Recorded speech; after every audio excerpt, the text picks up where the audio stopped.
Hola, hola, ¿qué tal? Este video es para hablar acerca de los criterios que normalmente yo uso en cada una de las publicidades para analizar y calificar todas estas publicidades que estamos viendo en este canal. Y por qué tienen que ver justamente esto con el neuromarketing. Primeramente voy a hablar acerca del punto número 1, que tiene que ver justamente con el punto plus que yo suelo otorgar a cada publicidad por ser una publicidad con sentido del humor, una publicidad emotiva o transgresora. ¿Qué tendría esto que ver y por qué empiezo a hablar primeramente de ese punto? Y justamente tiene que ver con el gran desafío que tiene cualquier publicista, cualquier marketero, que es atraer la atención, la tan valiosa atención de los consumidores, porque si no atraemos la atención al comienzo de la publicidad, difícilmente esa publicidad queda grabada en su cerebro. Néstor Braidot, en su libro de Fusión de Neuromarketing, dice lo siguiente: queda claro que los comerciales que apelan al sentido del humor, a las emociones y a las transgresiones tienen un mayor nivel de recordación, y acuérdense bien de esa palabra de recordación, porque activan el sistema de recompensa. Enrique de Mora, en su libro Seduce y Venderás, dice lo siguiente, escuchen: la importancia de lo que vemos a primera vista resulta crucial. El cerebro solo necesita medio segundo para poder liberar moléculas neurotransmisoras que generan distintas respuestas emocionales como la adrenalina, la dopamina y la serotonina, que están relacionadas con el bienestar y la sensación de sentirse liberado, alegre y feliz. El segundo criterio que analizo es si esta publicidad tiene una historia detrás de ella y la calidad obviamente de esta historia. Para poder calificar voy hasta el libro de Rosa Morel. Ella escribió un libro llamado Neurocopywriting y ella habla de 7 características importantes que una historia tiene que tener para que pueda ser una historia con mucha potencia y para que pueda lograr la empatía que esa historia pretende lograr. Las 7 características son que sea creíble y coherente, que esté orientado a un público concreto, que sea fácil de recordar sin muchos detalles, que utilice metáforas para conectar, que desemboque en un clímax y que no sea plana, que evoque emociones y que no sea descriptiva, y que el final sea positivo. Estas 7 características son de vital importancia que cualquier historia tenga, o al menos que tenga la mayor cantidad de estas características. ¿Por qué es tan importante introducir una historia dentro de una publicidad? La misma escritora Rosa Morel dice que el storytelling modifica nuestra mente y provoca una reacción en nosotros. Pero ¿de qué reacción estará hablando ella? Podemos distinguir fácilmente 3 tipos de reacciones que una historia provoca en nosotros. La primera reacción tiene que ver con algo que se llama acoplamiento neuronal. Una historia activa partes en el cerebro que permiten al oyente transformar la historia sintiéndolo como propia. Eso es algo importantísimo que el storytelling permite en una publicidad. ¿Por qué? ¿Qué pasa en el cerebro para que esto pueda ser posible? Sencillamente aumenta el cortisol y la oxitocina, también llamada la hormona del amor, segregada por el hipotálamo. ¿Y qué pasa cuando esto empieza a segregarse en el cerebro? Pasa que una persona se vuelve más empática y a través de las neuronas espejo nosotros nos sentimos identificados como mismo el protagonista o el personaje de esa publicidad. La segunda reacción es que genera un aumento sustancial de dopamina. Y ese neurotransmisor es importantísimo que se pueda generar porque el cerebro vive las experiencias de una manera más fuerte. Lo que hace que la historia y en consecuencia la marca que está asociada a esta historia sea más fácil de recordar. Y ojo, acuérdense de esa palabra que es muy importante, recordar. Y por último, la tercera reacción, no menos importante, es la actividad en el córtex. Con el uso exclusivo de datos activan solamente 2 partes del cerebro. Estamos hablando de publicidades convencionales, tradicionales, sin el uso del storytelling, pero con el uso de la historia bien contada también se activan partes como el córtex motor, sensorial y frontal. Por eso es que necesitas usar siempre una historia dentro de tus publicidades, porque básicamente el consumidor se siente identificado con esa publicidad, con esa marca, y de esa manera entonces uno logra mayor recordación con esa publicidad. El tercer criterio que normalmente uso dentro de los videos para analizar y calificar tiene que ver con las metáforas. El uso de la metáfora es fundamental para llegar al inconsciente del consumidor. Gerald Saltman, en su libro Metaforia, un libro realmente muy bueno, escribe lo siguiente: una vía neuronal en la mente es una metáfora. Es realmente una clave para explicar el pensamiento y el lenguaje.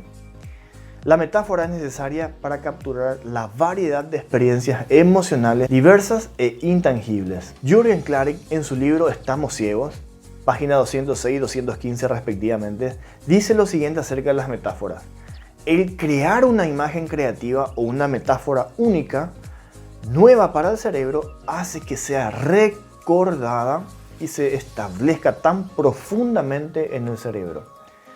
Por eso, un código debe transmitirse de forma metafórica, porque no puede ser lanzado de una manera directa. Gerald Saltman identifica 7 metáforas universales. Así. El equilibrio, un ejemplo que se usa mucho, son aquellos yogures probióticos como Activia. La otra metáfora es la metáfora del contenedor. Sí, un ejemplo de contenedor muy clásico que podemos usar son, por ejemplo, las guarderías, donde los padres dejan a sus niñitos chicos en ese lugar y puedan sentirse seguros. La otra metáfora es la metáfora de la transformación. Esta metáfora es usada por aquellos servicios sanatoriales, por ejemplo, que te transforman de un estado enfermo a un estado sano. La cuarta metáfora es la metáfora del recurso. Podemos citar, por ejemplo, el recurso universitario, que le permite, por ejemplo, al joven alcanzar sus sueños, un buen trabajo, etc. La quinta metáfora es la metáfora del viaje. Un ejemplo que se puede usar para esta metáfora son las agencias de viajes. La sexta metáfora es la de conexión. Podríamos usar ejemplo la telefonía celular. Y la última metáfora es la metáfora del control. Un ejemplo de esta metáfora son los bancos. El cuarto punto a evaluar y calificar es acerca de la multisensorialidad. Es un punto importantísimo. Los 5 sentidos son el medio más eficaz que cualquier marketero tiene para poder llegar directamente al famoso corazón o a las emociones. Roberto Mazzano, en su libro Marketing Sensorial, en la página 74, escribe lo siguiente: actuar sobre sentidos del consumidor generan reacciones afectivas, cognitivas y de comportamiento que favorecen la creación de imagen de marca y estimulan la compra. Martin Lindstrom, en su libro Brand Sense, él menciona mucho la importancia de intentar pasar del 2D al 5D. Pero, ¿qué significa eso? Él está hablando acerca de los sentidos. Normalmente cualquier empresa, marca, usa 2 sentidos para transmitir y para comunicar, que son los sentidos de la vista y el sentido auditivo. Sin embargo, sería bueno que todas las marcas puedan hacer uso de los 5 sentidos, tanto vista, el sentido auditivo, pero también el olfato, el gusto y el tacto. Finalmente, todos estos sentidos tendrán real peso a la hora de insertar dentro de una publicidad, cuando todos estos sentidos realmente estén asociados uno con otro, como una sinergia sensorial.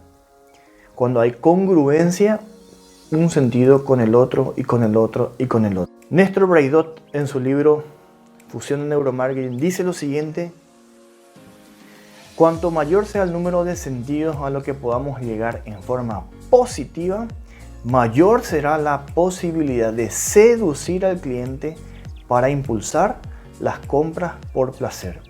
Es decir, que los sentidos también cumplen una función primaria a la hora de generar atención en los consumidores al inicio de cada publicidad.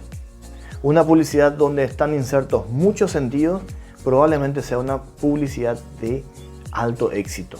Tiene un dato muy importante, atiendan bien el gráfico que van a ver a continuación. Cuando una marca usa un sentido, la posibilidad que ésta tiene de fidelizar con la marca es del 28%. Sin embargo, cuando se usan 4 o 5 sentidos, aumenta incluso hasta un 59%. El último punto que analizo tiene que ver con los códigos biológicos. Paul MacLean, un gran científico, él habla acerca que un cerebro está dividido en 3 partes y uno de ellos es el cerebro reptil. Dentro de ese cerebro están estos códigos biológicos. Jürgen Klarik, un afamado escritor, hace mucha mención acerca de ellos y él divide en 11 códigos biológicos que son los siguientes: trascendencia, placer, confort, seguridad, exploración, control, reto o desafío, dominación, reconocimiento, libertad y pertenecer. Cuando compramos un producto o un servicio, siempre compramos un poquitito de cada uno de estos códigos biológicos, pero las marcas se enfocarán especialmente en 2 o en 3 de estos códigos para fortalecer el mensaje, la comunicación o la publicidad. Un dato muy importante: en los videos que se analizan no hablo acerca de códigos simbólicos.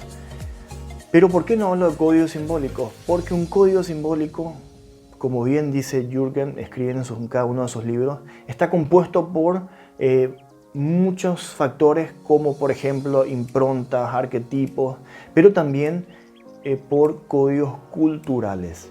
Clotaire Raphael, un grandísimo escritor, psicoanalista, él escribió un libro llamado Código Cultural y él distingue en muchas ocasiones que los códigos pueden variar de cultura a cultura.